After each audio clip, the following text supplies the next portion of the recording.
बाज़ार पर निर्भरता है खेती के तमाम मामलों में, चाहे वो खेतों के मशीन हो या खेतों के और इनपुट हो, बीज हो, दवाई हो, ये तमाम सारी चीज़ों पर कैसे कम हो किसान की निर्भरता बाज़ार पर, ये हमारा एक मोटिव था, ये लक्ष्य था और इसी को लेकर हमने काम शुरू किया। लेकिन जैसे-जैसे हमने काम शुरू किया और किसान के साथ और गहराई से इन चीज़ों को, समस्याओं को, खेती की जो रोज़ दिन की जो दिक्कतें हैं उनको जब समझा, तो हमने पाया कि हमको बीज पर काम करना पड़ेगा। तो फिर हमने इस इलाके में बीज यात्राएं की, बीजों का मानचित्रीकरण किया, गांव-गांव गए, पुराने किसानों से मिले, पुराने जो औजार थे उनकी जानकारियां हासिल की, सर्वे किया, खेती में पशुओं का क्या योगदान है, महिलाओं का जुड़ाव कैसा है, ये तमाम सारी चीज़ों को एक साथ जोड़ करके फिर उनके साथ चौपाल पर इन तमाम मुद्दों का विमर्श हमने शुरू किया और उसमें पाया कि अगर आप पशु आधारित खेती करेंगे, अगर आप बीजों को बचाएंगे और खेती की पारंपरिक तकनीकों को पुनर्प्रचलन में लाएंगे, तभी आज की जो खेती की समस्याएं हैं उनका हल हो सकता है।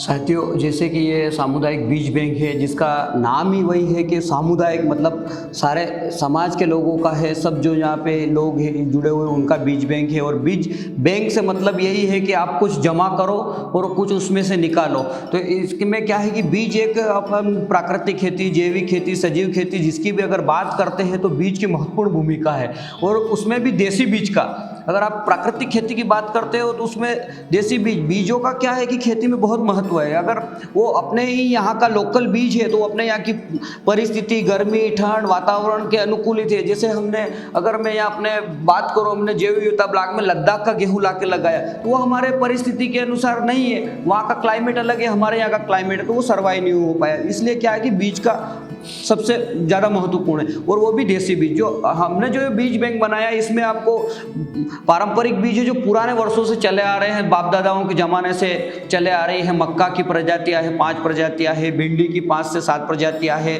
गेहूं के 40 से 50 प्रकार के गेहूं हैं हमारे पास, उड़द की 4 प्रजातियां हैं, तुअर की 3 प्रजातियां हैं, चौली की 3-4 प्रजातियां हैं। और सब्जियों की अगर बात करें तो 30-35 प्रकार की पारंपरिक सब्जियां हैं, जिसमें झुमकी तरोई हो गई, लौकी हो गई, कद्दू हो गई, और टमाटर, चेरी टमाटर की 3 प्रजातियां हैं। इस प्रकार के हमारे पास सब अलग अलग प्रजातियां। और अगर आप इसकी बीज बैंक की क्यों ज़रूरत महसूस हुई, तो क्या है कि आज अगर झाबुआ जिले की बात करें तो यहाँ पे छोटे मझोले किसान हैं, आदिवासी किसान हैं, सबके पास छोटी छोटी ज़मीन है। और इनके पास क्या है कि ज़मीन कम होती जा रही है, आज बंटवारा होता जा रहा है ज़मीन का। तो हर कोई 10 से 12 प्रजाति नहीं लगाता है, 4-5 प्रजाति नहीं लगाता है, 1 प्रजाति लगाता है। तो इसलिए फिर संस्था ने सोचा कि हम क्या करें, तो इसलिए हमने सामुदायिक बीज बैंक बनाया। उसमें फिर हमने क्या है कि अलग अलग किसानों को डिवाइड किया कि एक को हमने लाल टमाटर दे दिए, एक को छोटा टमाटर दे दिया, एक को भिंडी की एक अलग प्रजाति दे दी, एक को लाल भिंडी दे दी, एक को तुअर अलग प्रजाति दे दी, ताकि वो क्या है कि सबके पास से फिर हमारे पास बीज बचा रहे। और इसका बीज बैंक का हमारा ये है कि हम बीज देते हैं और उसको पाछा वापस सवाया लेते हैं। और इसके लिए हमने सदस्य बनाए थे। स्टार्टिंग में जब इसको हम बात करें 15-16 की बात करें, तो हमने क्या है कि किसानों से अनाज लेके सदस्य जोड़े। जिस प्रकार से कि आप मक्का हुआ तो 5 किलो दे दो, गेहूं हुआ तो 5 किलो दे दो, उड़द दलहन जो हुए तो वो 3 किलो दे दो। ऐसे हमने उनसे अनाज लिया और उनको हमने सदस्य जोड़ा स्टार्टिंग में, और उनको हमने फिर हमारा जो पारंपरिक बीज है वो दिया, और वापस उनसे डेढ़ा हमने लिया। जैसे 1 कुंटल दिया तो हमने 1.5 कुंटल उनसे बीज लिया।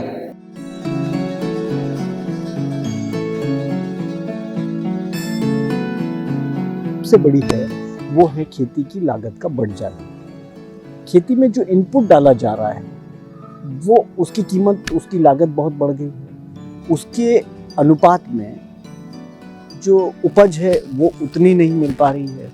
खेती की उपज को बढ़ाने के लिए या बरकरार रखने के लिए हर साल उसको ज़्यादा इनपुट देना पड़ता है, ज़्यादा खाद और ज़्यादा कीटनाशक इसका इस्तेमाल करना पड़ता है।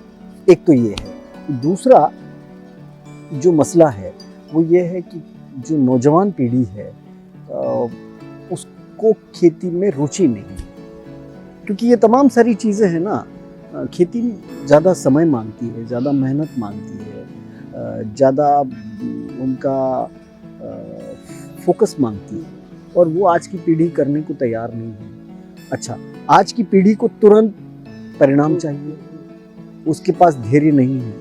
और जैविक खेती की जो पहली शर्त है वो ये है कि आपको लगातार काम करना पड़ेगा, बिना रुके बिना थके काम करना पड़ेगा, और धीरज रखना पड़ेगा कि हाथों हाथ उसमें परिणाम की अपेक्षा आप करेंगे तो आपको निराशा मिलेगी।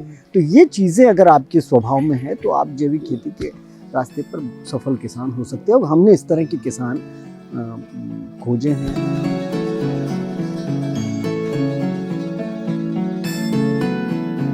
को संरक्षण किया है। वो इसलिए किया कि वो किसान खुद करे, और जो आजू बाजू के किसान आते हैं उस किसान से मोटिवेट होते हैं, उससे पूछते हैं कि आपने इसमें वाक्य में क्या प्रैक्टिस किया। आप यहाँ देख सकते हैं, आपको पूरा 16 प्रजातियां, सबके अलग अलग गुण है, और पूरा इसको प्राकृतिक तरीके से किया गया। इसमें कोई बाहरी खाद दवाई नहीं डाली गई, इसमें पूरा अपना गोबर, गौमूत्र, जीवामृत, बिल्व रसायन, षड रस जो भी है अपना वो प्रक्रिया करी, और वो खुद किसान ने करी।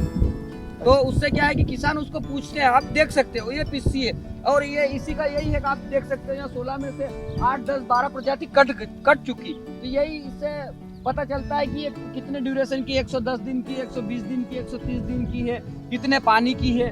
तो ये किसान जब यहाँ आके देखते हैं तो इनको कोई वो जो बाजार का खाद डाल के कर रहे हैं उनकी बालियों में और यहाँ देसी वालियों में कोई फर्क नहीं दिख रहा, और उससे बेहतर दिख रही है। आप देख सकते हैं सबकी इनकी जो भी बाली है, इनका गेहूं, जैसे ये पिस्सी है, इसका आप दाना देख लीजिए। अब रासायनिक से भी कहीं नहीं है, इतने इसमें चमक भी है और इतना मोटापन आ रहा है इसमें।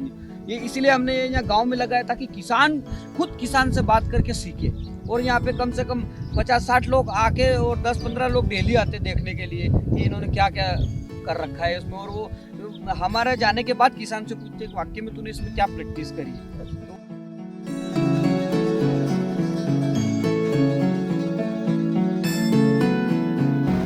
तो सच पूछे तो जैविक खेती जैसा कुछ है नहीं। जैविक खेती है प्रकृति के साथ, निसर्ग के साथ, जैसा प्रकृति कहती है वैसा। प्रकृति के आचरण के विरुद्ध जो भी कुछ है वो गैर प्राकृतिक खेती है, गैर जैविक खेती है। तो हम कोशिश करते हैं कि प्रकृति, और देखिए जो किसान खेत में होता है तो खेत, फसल, सूरज, पेड़ पौधे, हवा, धूप, ये सारी चीज़ें आपको कहती हैं कुछ। और जिसने ये सारी चीज़ें समझ ली, और यहाँ तक कि जो कीड़े हैं वो भी आपसे कुछ कहते हैं। तो अगर आपने ये चीज़ें समझ ली तो फिर आप जैविक खेती कर पाएंगे। और हमारी ट्रेनिंग का जो बेस है, हमारा प्रशिक्षण में भी हम ये कहते हैं कि आप खेत को समझें, फसल को समझें, फसल के जीवन चक्र को समझें। अगर वो समझ लिया तो फिर आपके लिए आसान हो जाएगा काम करना जैविक खेती में। एक बात है, और दूसरी बात यह है कि जैविक खेती में रातों रात परिणाम नहीं मिलते हैं। मैं फिर ये कहना चाहूँगा कि हम जब अपनी ट्रेनिंग करते हैं तो हम किसान से यही कहते हैं कि आप थोड़ा धीरज रखिए, लगातार काम करिए, समर्पण के साथ काम करिए, तो रिज़ल्ट निश्चित तौर पर आते हैं।